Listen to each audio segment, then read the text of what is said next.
നമസ്കാരം. ഞാൻ സി ബിജു വൈദ്യർ, ഒറ്റശേഖരമംഗലം. അൾസർ അല്ലെങ്കിൽ കുടൽപുണ്ണെന്ന് മലയാളത്തിൽ പറയുന്ന ഒരു അസുഖം, അതായത് മാരക അസുഖമാണത്. മാരക അസുഖത്തിൽ പെട്ടിട്ടുള്ള ഒരു അസുഖമാണ്. ഈ അസുഖം ഒരു മനുഷ്യൻ്റെ ശരീരത്തിൽ വന്നു കഴിഞ്ഞാൽ വായ്പുണ്ണ്, കുടൽപുണ്ണ്,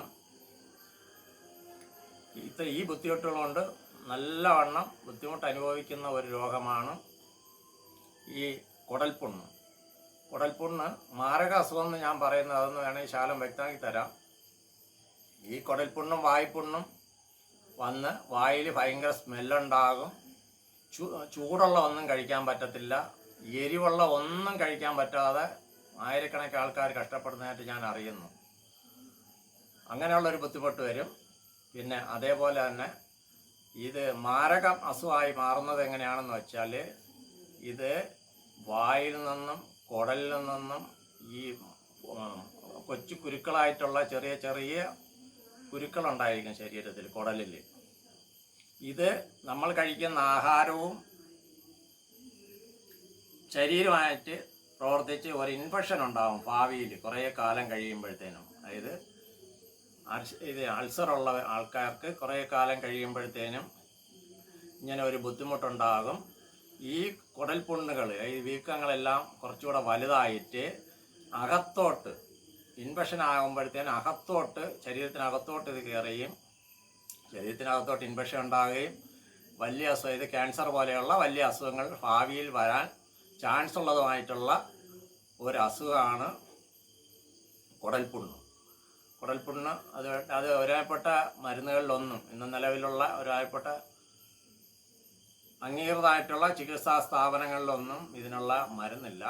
ഇതിൽ സിദ്ധയിൽ ആണ് നല്ലൊരു മരുന്നുള്ളത്. ഞാൻ ഒത്തിരി ആൾക്കാർക്ക് കൊടുത്ത് അനുഭവമായിട്ടുള്ള ഒരു മരുന്നാണ് ഞാനിന്ന് പരിചയപ്പെടുത്തുന്നത്.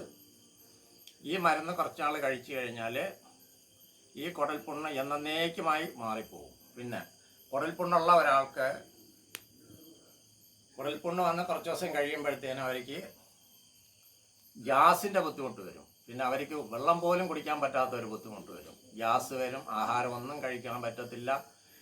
അതായത് മെയിനായിട്ടാണ് എരിവുള്ള ഒരു ആഹാരം കഴിക്കാൻ പറ്റത്തില്ല. ചൂടുള്ളത് കഴിക്കാൻ പറ്റത്തില്ല. അതൊക്കെ കഴിച്ചാൽ ഒരു ശരീരത്തിൽ ഒരു പരവേശവും വെപ്രാളമൊക്കെ ഉണ്ടാകും. തണുത്ത ആഹാരങ്ങൾ മാത്രമേ കഴിക്കാൻ പറ്റത്തുള്ളൂ. അങ്ങനെ ഇരിക്കുന്ന ആ ഒരു കഷ്ടപ്പാട്, ഈ ഒരു അൾസർ എന്ന് പറഞ്ഞാൽ ഈ ബുദ്ധിമുട്ട് നമുക്ക് എന്നേക്കുമായിട്ട് നമുക്ക് ഇവിടുന്ന് നമ്മളുടെ മനുഷ്യ ശരീരത്തിൽ നിന്ന് തുടച്ചു മാറ്റാൻ പറ്റുന്ന ഒരു ഒന്നാന്തരമായിട്ടുള്ള ഒരു സിദ്ധ മരുന്നാണിത്. ഈ സിദ്ധ മരുന്ന് ഇത് സിറപ്പ് രൂപത്തിലാണ് ഉണ്ടാക്കി വെച്ചിട്ടുള്ളത്. ഇത് കൊച്ചു കുഞ്ഞുങ്ങളോട്ട് വലിയവർക്ക് വരെ ഇത് കഴിക്കാൻ പറ്റുന്ന ഒരു മരുന്നാണ്. നല്ലവണ്ണം സുഖമായിട്ട് ഇത് കഴിക്കാം. ഇത് നല്ല ഉത്തമമായിട്ടുള്ള ഒരു സിദ്ധ മരുന്നാണിത്.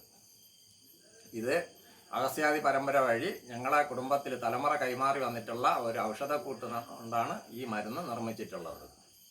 ഇങ്ങനെ അൾസറിൻ്റെ അസുഖം കൊണ്ട് ആൾക്കാർ കഷ്ടപ്പെടുന്നത് മനസ്സിലാക്കിയിട്ട് ഇങ്ങനെ ഒരു മരുന്ന് രോഗിക്ക് ഞാൻ ഒത്തിരി എൻ്റെ അടുത്ത് നിന്ന് ഓരോ രോഗിക്ക് ഞാൻ കൊടുത്ത് എനിക്ക് ചികിത്സ അനുഭവം കണ്ടിട്ടുള്ളതാണ്. ഇത് വൻകുടൽ, ആമാശയമൊക്കെ അവർക്ക് സർജറി ചെയ്യണം എന്ന് പറഞ്ഞ കേസ് വരെ ഞാൻ ഈ മരുന്ന് കൊണ്ട് സുഖമാക്കിയിട്ടുള്ളതാണ്. അത്രയ്ക്ക് എഫക്റ്റീവായിട്ടുള്ള ഒരു ശുദ്ധ മരുന്നാണ് ഈ മരുന്ന്. അത് ഒന്ന് പരിചയപ്പെടുത്തുകയാണ് ഞാനിന്ന് ഈ വീഡിയോയിൽ ചെയ്യുന്നത്. എല്ലാവരുടെയും അറിവിലേക്ക് വേണ്ടി ഞാൻ ഈ വീഡിയോ സമർപ്പിക്കുന്നു. നന്ദി, നമസ്കാരം.